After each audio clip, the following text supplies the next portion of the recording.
Moving over to the lightweight division now, we got a matchup here between two Aussies. Not often you see Aussies going up against each other. You got Salkilld coming in at -800, going up against Jamie Mullarkey, who comes in at +575, but also on short notice. All right, we'll start off on the Salkilld side of things here, who is on a very solid winning streak. I believe he only lost his first pro fight, and ever since he's rattled off 10 straight wins now.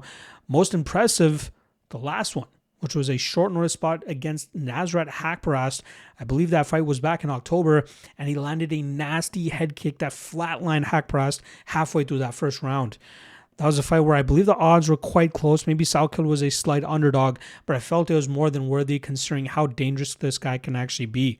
He's a BJJ black belt, but you want to be able to tell that with how confidently he strikes and how well he puts his combinations together, his kicks together, and even sets up traps to set up the knockouts like he did against Anshul Jubli and even Nasrat Haqparast.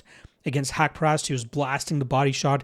They're fighting from an open stance, so you can see him really targeting the body of Haqparast, and then eventually he snuck that head kick a little bit higher than Haqparast was able to get his guard, and it face-planted Haqparast. It was one of the best knockouts of 2025, and I was very happy for Salkilld who, the guy deserves his props. He's very skilled, and at 26 years old, he still has a ton more growing to do and could become one of the better fighters in this division. Good striking, good grappling, good experience that he's gaining now as well. And the one thing I always want to mention in his backgrounds is his Dana White Contender Series matchup that earned him his contract to the UFC against Gage Young.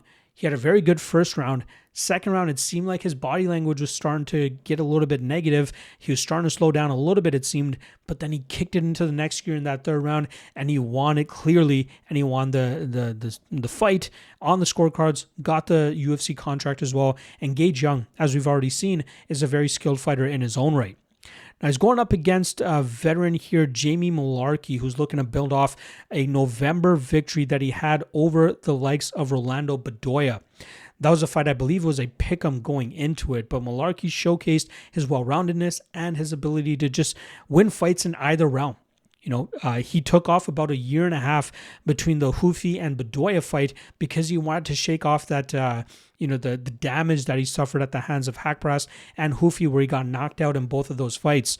Sitting on the sidelines for a year and a half, he took to his BJJ game, where he earned his BJJ brown belt, took part in a lot of grappling competitions, and we saw him utilize that in the first round of his fight against Bedoya. He got a takedown, constantly worked to the back of Bedoya, grinded that position out for the full first 5 minutes, and then in the second round, he kind of started to fall short on the takedowns as Bedoya was more so privy to that game plan approach, but Mullarkey still managed to land big shots in that second round that clearly earned him that round. That third round, though, it seemed like that pace and style he was trying to keep was trying to catch up to him. And Bedoya started to put his foot on the gas, landed some big shots on Mullarkey, busted Mullarkey up. Luckily, Mullarkey saw the final bell and was able to get his hand raised on the scorecards. Mullarkey is one of the more mediocre fighters on the roster. He's 6-6 through his 12 fights with the promotion, beating the McDessies and the Bedoyas, but then coming up short against the Naimovs and Houfis and Haqparasts. He can, fight in either realm. It's really just his durability that is a little bit of a question mark at times. He has decent enough cardio in most of his fights. And again, if he needs to strike against certain opponents, he can have success there. If he needs to rely on his grappling, he can have success there as well. But this one's going to be a tough one against Salkilld. Mullarkey has the experience advantage, especially being in the UFC longer than Salkilld has. He has, 10 more UFC fights than Salkilld has. I think 9 or 10 fights, I believe it is. So this line kind of, catches me off guard. Do I think Salkilld wins? More than likely. Do I think he deserves to be -800? Probably not. If he can't finish Mullarkey, this could end up playing out a little bit closer, right? Mullarkey might be able to implement some of his physicality, put Salkilld on the defensive, and could make this one close. But I think Salkilld will end up landing more damage throughout this matchup, and I think he ends up winning it on the scorecards. I get it. Houfi and Haqparast both finished Mullarkey, so who's to say that Salkilld can't do the same thing? The difference being here, I think Mullarkey will get engaged more in the grappling realm, and I think he could have some success there to maybe even steal a round.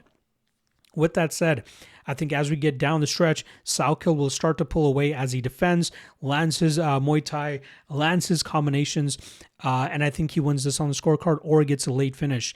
The line that stands out to me the most, though, is the over 2.5 at plus 125. There are some concerns, like I said, on the durability of Mullarkey, but I believe that line is the way it is because of the recency bias of Salkilld finishing both Nasrat hack press and then that 14-second knockout that he had against Anshul Jubli. But I feel like this could play out closer to the Gage Young fight. There is going to be instances of success from both guys, Mullarkey in the grappling realm and Salkilld with his defense and his striking advantage, which is why I expect this fight to hit the scorecard. So the over 1.5 plus 125 is kind of where I'm leaning the most in this fight, but I still think Salkilld ends up getting the win here, either a late finish or by decision. My official prediction will be Salkilld by decision.